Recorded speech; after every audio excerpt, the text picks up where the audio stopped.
There's a line often attributed to Carl Jung: "Who looks outside dreams, who looks inside awakes."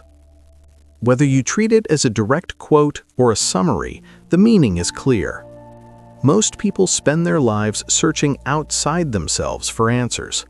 They chase a better job, a better relationship, more money, more attention, more approval, believing that once they finally get the external thing, the internal pain will disappear. But Jung's perspective is different. He believed that external changes can improve your life, yes, but they cannot fix inner disconnection. Because you can change your environment and still carry the same mind. You can change cities and still carry the same insecurity. You can change relationships and still recreate the same patterns. You can become successful and still feel empty. This is why some people reach everything they wanted and still feel depressed. People avoid looking inside because it's uncomfortable. Inside, you might find fear you never faced, sadness you never processed, anger you learned to hide, needs you feel ashamed of. And because those feelings hurt, most people run. They stay busy, they scroll, they drown themselves in entertainment. They speak to everyone except themselves. But Jung believed the unconscious does not disappear, it waits. And when it speaks, it doesn't speak with words. It speaks through anxiety, overthinking, burnout, emptiness, irritation, and repeating life failures. This is why someone can have a good life and still feel like something is wrong. It's not always because something outside is wrong. Sometimes it's because the inner world is neglected. Jung's idea is simple.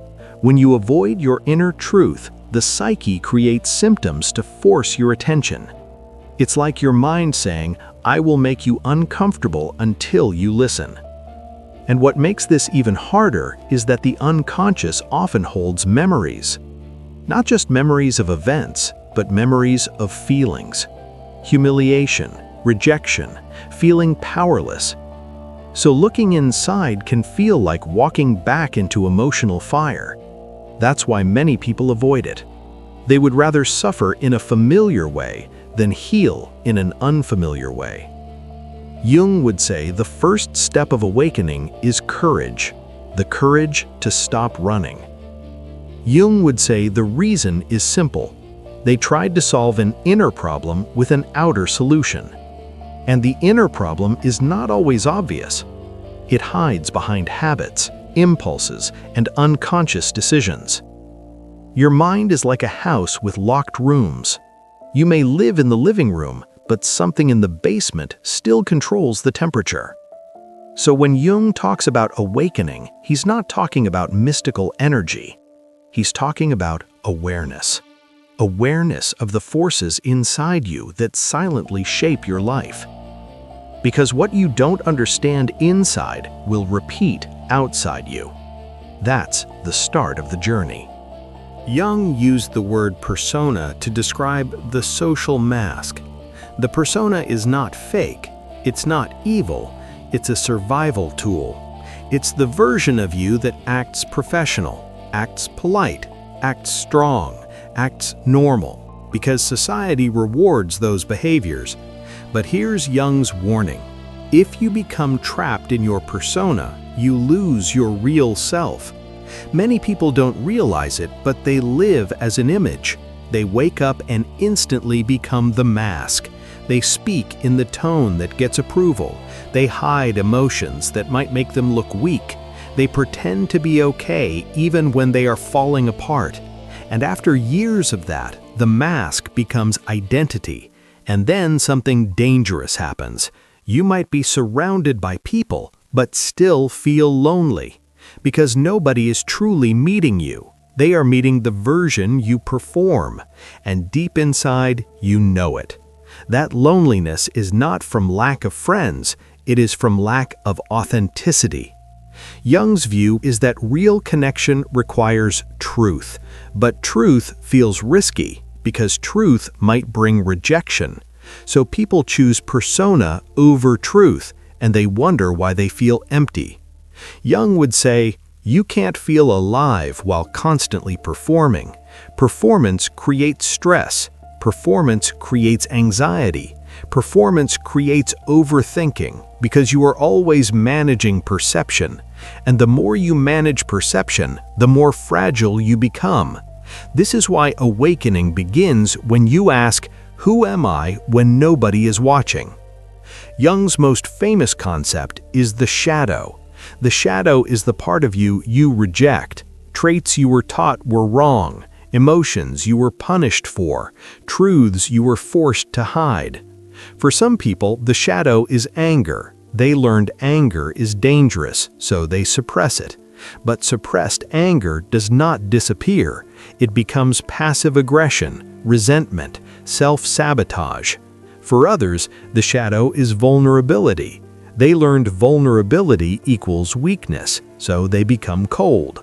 But the cost is emotional numbness. For others, the shadow is ambition. They learned wanting more makes you arrogant, so they stay small. But inside, they feel bitter watching others win. Jung believed that what you refuse to face within yourself begins to control you unconsciously. This is how people repeat the same patterns. They keep choosing the wrong partners. They keep destroying good opportunities. They keep staying in toxic environments, and they don't know why. They think life is cursed. Jung would say it's not a curse, it's unconscious behavior. The shadow pushes you into situations that force you to confront what you hide. So instead of getting rid of the shadow, the goal is integration. Not to become worse, but to become whole. Because a person who integrates the shadow gains power. They stop being afraid of their own emotions. They stop being controlled by hidden impulses. They become stronger. Not because life becomes easy, but because they become conscious. So what does looking inside mean practically? Jung was not telling people to think positive. He was telling people to see clearly. Here is the Jungian path in simple steps. First, silence.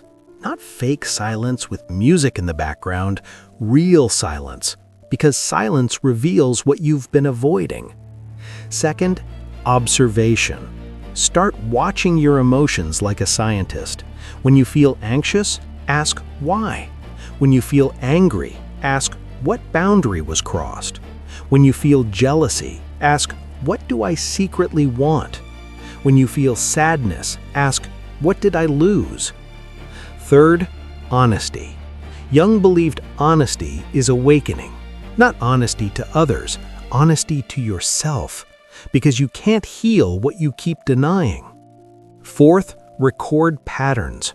Write down what keeps repeating, the same conflict, the same mistake, the same emotional trigger. Because the unconscious loves patterns, and patterns are the language of the psyche. When you find the pattern, you find the hidden truth. And when you find the hidden truth, your life changes. Not instantly, but permanently. Because now you are no longer blind. Most people keep looking outside for the answer. A better job, a better partner, a new city, a new body, a new identity. But Jung would say, if you don't awaken inside, the outside will never be enough. You can win more and still feel empty. You can receive love and still feel unworthy. You can be admired and still hate yourself. Because the outside doesn't fix the inside. Awakening begins when you stop escaping, when you stop fighting symptoms and you face causes. You face your persona, you face your shadow, you face your true feelings, not to become perfect, but to become whole. And Jung believed wholeness is the real goal of life. Because when you are whole, you stop begging for approval, you stop repeating the same pain, you stop living as a mask, you become solid inside. And when you become solid inside, the world can't break you as easily. That's the meaning of looking inside. Not weakness, not confusion, but awakening.